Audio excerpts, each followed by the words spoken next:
మాజీ ముఖ్యమంత్రి కేసీఆర్ ఉన్నట్టుండి జనంలోకి వస్తామంటున్నారు. 2 టర్ములు అధికారం చెలాయించి అది పోగానే దాదాపు ఏడాదికి పైగా ఫామ్ హౌస్కే పరిమితమైన గులాబీబాస్ ఇప్పుడు సడన్గా బహిరంగ సభ పెడతాను అనడం, అసెంబ్లీకి వచ్చి ప్రభుత్వాన్ని నిలదీస్తాను అనడం వెనుక అసలు వ్యూహం ఏంటి? అసెంబ్లీ ఎన్నికల్లో ఓటమి, లోక్సభ ఎన్నికలలో చావు దెబ్బతో కుంగిపోతున్న పార్టీ శ్రేణులను యాక్టివ్ చేయడానికా? కనీసం స్థానిక సంస్థల ఎన్నికల్లో అయినా ఉనికిని చాటుకోవాలనా? లేకపోతే అనర్హత వేటు భయంతో అసెంబ్లీకి అటెండ్ అవ్వాలని అనుకుంటున్నారా? డీటెయిల్స్ ఈ స్టోరీలో.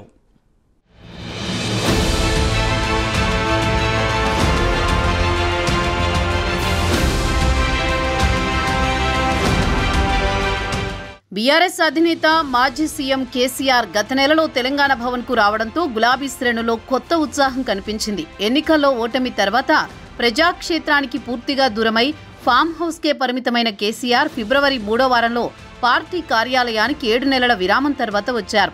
బీఆర్ఎస్ విస్తృత స్థాయి సమావేశంలో కేసీఆర్ పాల్గొన్నారు. పార్టీని స్థాపించి 24 ఏళ్లు పూర్తయి 25వ ఏట అడుగు పెడుతున్న నేపథ్యంలో చేపట్టాల్సిన కార్యక్రమాలపై నేతలతో ఆయన చర్చించారు. ఆవిర్భావ వేడుకలు, సభ్యత్వ నమోదు, భారీ బహిరంగ సభ తదితర అంశాలపై ఆయన సూచనలు చేశారు. దీంతో పాటు కాంగ్రెస్ ప్రభుత్వ ప్రజా వ్యతిరేక విధానాలపై చేపట్టాల్సిన కార్యాచరణపై పార్టీ శ్రేణులకు కేసీఆర్ దిశానిర్దేశం చేశారు.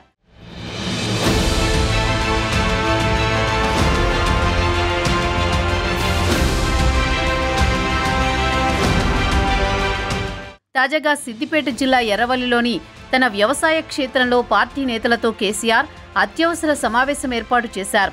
కాంగ్రెస్ పార్టీకి చాలా సమయం ఇచ్చామని, ఎన్నికల్లో ప్రజలకు ఇచ్చిన హామీలను నెరవేరుస్తారని ఓపికగా ఎదురు చూశామని, కాంగ్రెస్ సర్కార్ ఏమీ చేయకపోగా రైతులు, ప్రజలను ఇబ్బందులు కలిగించే అసత్య ప్రచారాలతో కాలం వెల్లదీస్తోందని మాజీ సీఎం మండిపడ్డారు.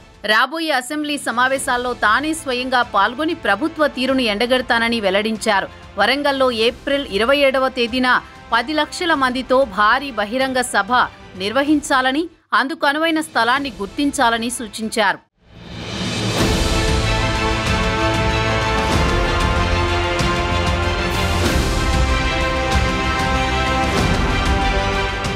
మొత్తానికి ఏడాదికి పైగా ఫామ్ హౌస్కే పరిమితమైన కేసీఆర్ తిరిగి యాక్టివ్ అవుతాను అంటున్నారు. ప్రమాణ స్వీకారం తర్వాత ఒక్కసారి బడ్జెట్ సందర్భంగా కేసీఆర్ సభకు వచ్చారు. ఉన్న కాసేపు ముళ్ల మీద కూర్చున్నట్టు కూర్చుని వెళ్లిపోయారు.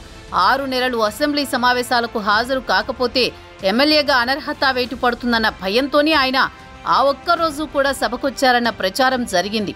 అలాంటి ఆయన మళ్లీ ఇప్పుడు అసెంబ్లీకి వస్తానంటున్నారు.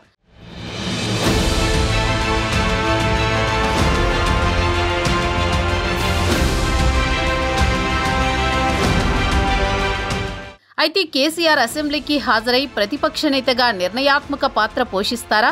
లేకపోతే మళ్లీ హాజరు లెక్కలతో ఏపీ మాజీ ముఖ్యమంత్రి జగన్ తరహాలో సభలో అలా కనిపించి ఇలా వెళ్లిపోతారా అన్న సందేహాలు వ్యక్తమవుతున్నాయి.